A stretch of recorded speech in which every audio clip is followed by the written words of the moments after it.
మందిని చూస్తే పరిగెత్తుకొచ్చే అలవాటు ఉంటది. అవును, పిలవకుండానే.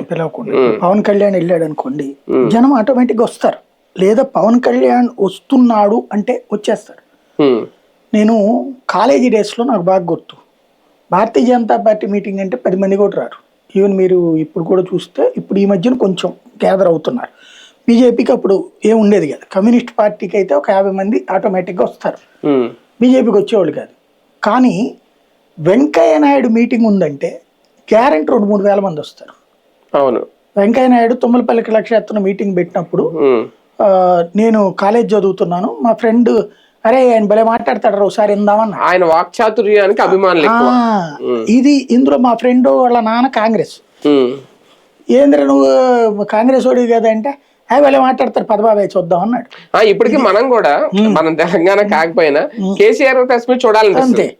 ఆయన మాట్లాడే మాటలు ఇవన్నీ ఒక మాస్ అభిమానం అనేటటువంటిది అది సంపాదించుకోవడం ఒక అదృష్టం నిజంగా. అవును, అది చిరంజీవి కాంగ్రెస్ లోకి వచ్చాక పోగొట్టుకున్నాడు. అంతకుముందు చిరంజీవి ప్రజారాజ్యం పెట్టినప్పుడు జనాన్ని చూశాను నేను.